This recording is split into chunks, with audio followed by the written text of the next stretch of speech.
Welcome everyone.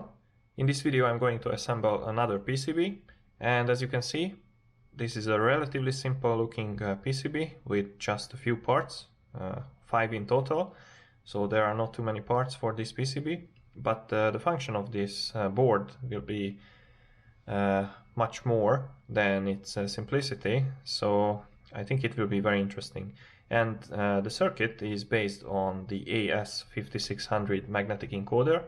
I made several videos based on this, but I came up with an idea that I could make a very good encoder for NEMA17 stepper motors by putting the AS5600 encoder IC on PCB, and then if I choose the dimensions properly, then I can directly put this thing on the back of the stepper motor. And I will show you how it is done, and I will also show you the wall assembly process, so you can make your own based on, for example, this PCB design. And as I said, this is a very simple PCB. It is made by PCBWay, which is also the sponsor of this video. Thank you for that. So as you might have guessed, PCBWay is a PCB manufacturer, but they can also assemble the PCBs for you, and they can make much more advanced PCBs as compared to the one that I show in this video. So by using their services, you can get the full service that is needed to get the wall circuit done. But other than these PCB related services, they can also offer 3D printing, CNC machining and other great services. And during this Christmas season, they also have some good offers, including these free coupons depending on how much you order. And they also have some special offers on different kind of services. And there is also a special prize draw. And if you invite your friends, you can get some extra benefits as well. So I recommend you to visit PCBWay's website and check what they have, because they have many good services. They are quick, they are precise, and they are very reliable. So I will show this from close-up shots with some microscope, so it will look better than with this kind of unfocused view. But we have 5 parts, as I mentioned, the chip itself, and then we have 2 pull-up resistors and 2 capacitors. The board works both with 5 and 3.3 volts, and then we have several output and input possibilities.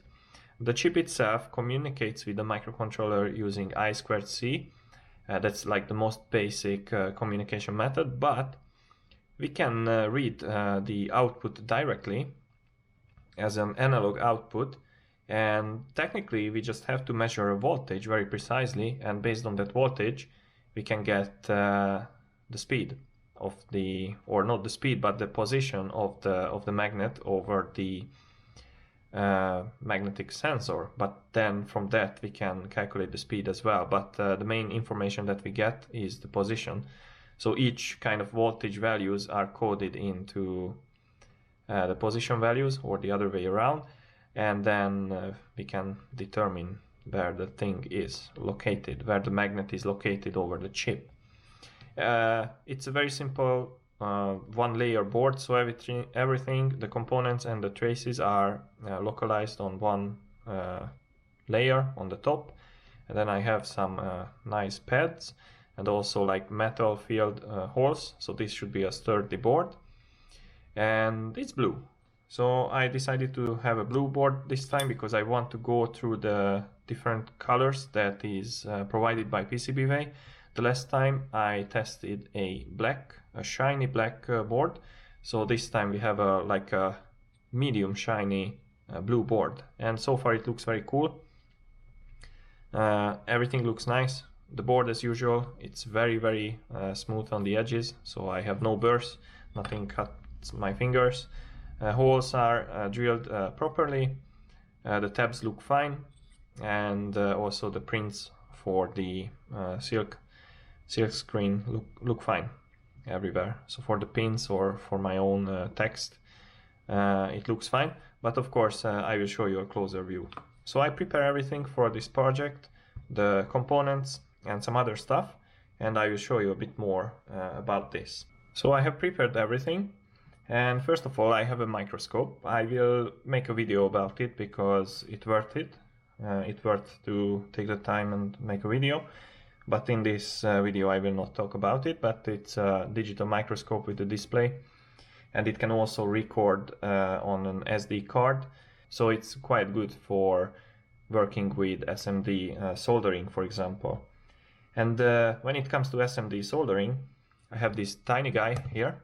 This is the MHP30, which is a tiny hot plate, so this surface can heat up to quite hot temperatures, and I can use it to solder the things.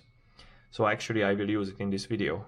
It's a 3 by 3 centimeter surface. It's just enough for this tiny surface in the center.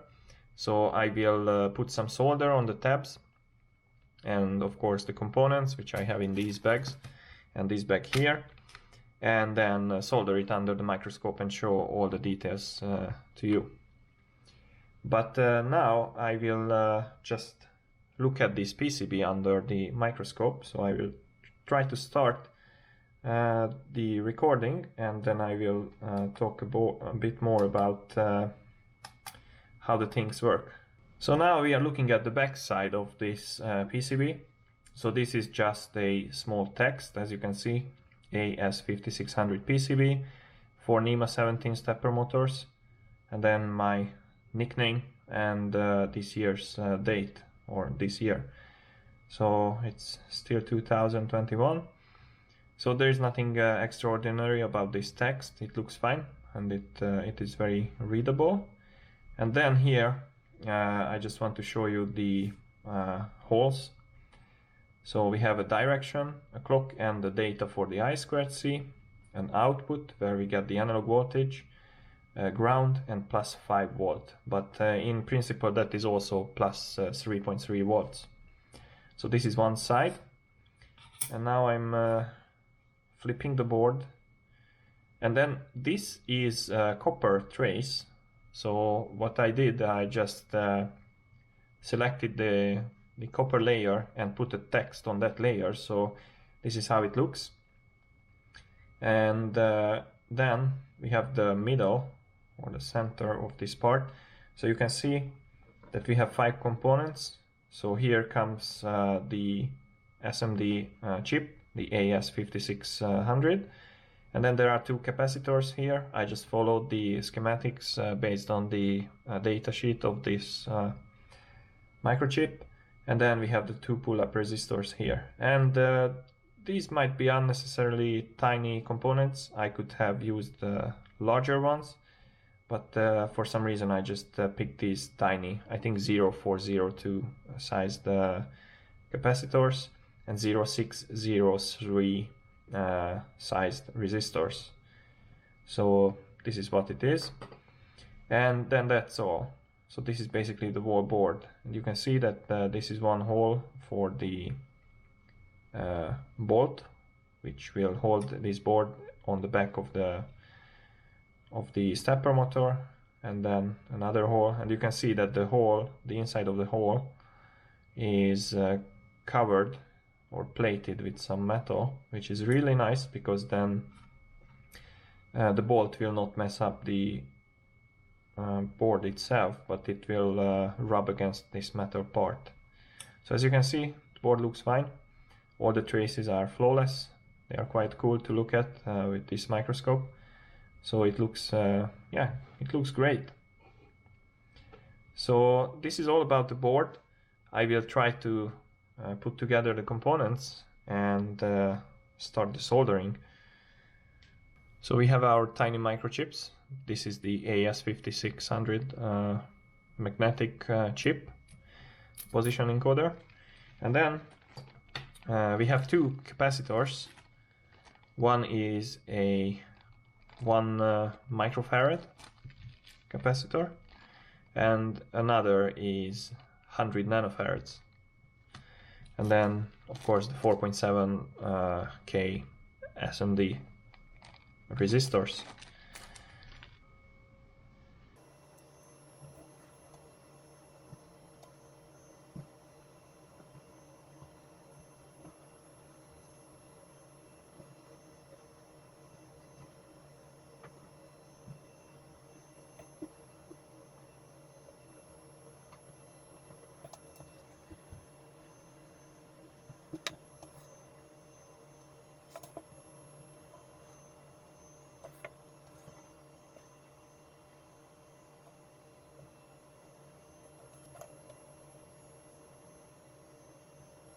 So as you can see, I placed the solder paste and the components where they are needed. So I will fire up this soldering equipment, the hot plate, and we will see how this thing will work. And I was using a low melting point solder paste. I have never tried this, so we will see how it works. But this should melt around 160 degrees instead of like 230. So we will see how this will work out.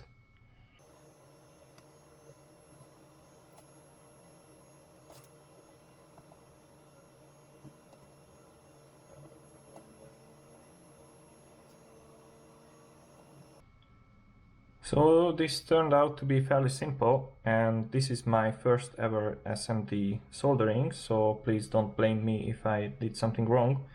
But I think it looks quite okay based on this picture that I see right now on the display. Hopefully it will look better on the display of your computer, but this is what we have right now. So what I can see that there is an extra blob here at C1. But other than that, all these pins look quite okay, and I don't see any kind of short circuit, but I will use a multimeter and continuity mode, and we'll check all the pins if they are shorted together or not. But then what's next is that we have these tabs here. I will just wire up a few connections, SDA, SCL, GND and plus 5 volt, so we will have some kind of power supply and connection to the microcontroller, and then I will obviously have to test this with some kind of magnet. So I will attach this to the back of a stepper motor just to use it as I wanted to use it. So then we will have that, and we will see if it works. So if you remember one of my earlier videos, I have a stepper motor already prepared for this purpose to accommodate a magnetic encoder on the back. And this was this guy, which I prepared. So it's a 3D printed case for this thing here. So this is a AS5600 PCB. This one can be purchased from AliExpress, eBay, whatever you choose, for fairly cheap price. And then you have to print some enclosure for it, so you can fix it exactly on the back of the NEMA17-type motors. And you can see that the magnet is there, right in the center. So this thing sticks to it, as you can see. And now the goal would be to find the washers to actually have the perfect distance between these two things, the magnetic encoder and the magnet itself, because now if I sandwich them together, obviously they touch. So there should be a slight gap between these two. And all I can see, I just need a bolt and a nut, which is in the perfect size. And then if I put a nut in between the PCB and this thing here, I can have the perfect distance. So I will prepare those parts and show you how it looks in the end. So I assembled everything, and now we have the board on the back of a NEMA17 motor. This is a thin motor, so it's the smaller kind. And I did another sort of correction, is that the direction pin doesn't like to float, so I just simply soldered the wire to it, and I connected it to the ground. If you don't do this, you will have jumping values, so you have to make sure that the direction pin, if it's not used, should be pulled to the ground. Obviously this could have been done on the board itself by using a pull down resistor or something like that, but I was not aware of this thing because of the schematics published on the or in the datasheet of this AS5600. Nevertheless, it works now, and it's not an extra deal to have another wire running through the to the ground, or you can just solder it locally to the panel's ground. So now I will connect this and see what we have. And I might use the microscope to show you the screen in better detail, but let's see first what is going on. So this is an STM32 and we have an OLED display here. This is the smaller type of the 1306 OLED display. So both of the display and this AS5600 are running using I2C connection. So they share the same bus, but they have different addresses, therefore they can run simultaneously. And now, since the magnet is not moving, I haven't touched the shaft, we are stuck at the welcome screen. And if I start to rotate this, and I rotate it in this direction, I rotate the shaft in this direction, then we will start to see the angle. I just gently touched it, and the first line is supposed to show the angle, the total angle. So if I do 2 full turns, I get 720 degrees, and the T, the second line, is just the number of turns. So I will try to do 1 full turn, and we arrive to 360. So now I'm over 360, and then we did 1 turn. And if I do it backwards, then definitely we go to 0. And then we can go to the other direction. Then obviously we get negative angles or negative degrees, and we have negative for the number of turns, indicating that we have direction which was counterclockwise in this case. So now I'm rotating counterclockwise, which means I'm turning this way, and we get less and less values, or smaller and smaller values in terms of absolute value. So we are getting further away from 0. And now I just quickly go clockwise, so I turn this way again, and as you can see, the absolute value is increasing there, and we go towards 0. And after a while, I'm above 0. I'm above 720, so we have 2 turns, and so on and so on. So this works. And this code, which is running here, is already presented in my video. Check the corner up there. So I will not present it there because it's exactly the same code. So we just read this encoder, and then we calculate the position, and we display it in certain ways. So as you can see, we have these nice PCBs, and it fits the back panel very easily. I just needed a few washers here to keep the perfect gap between the surface of the AS5600 and the surface of the magnet.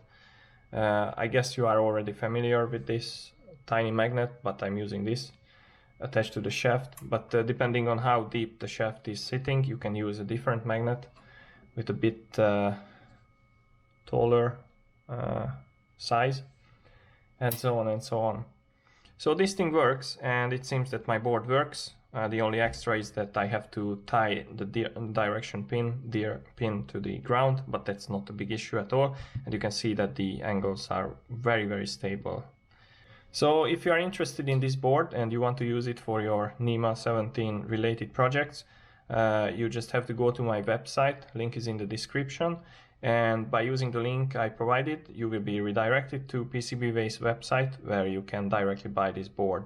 And since they have, for example, assembly services, you don't even have to worry about the soldering, because you will have all the parts provided by them. And of course, your boards will be assembled, so you don't have to go through the soldering and assembly part.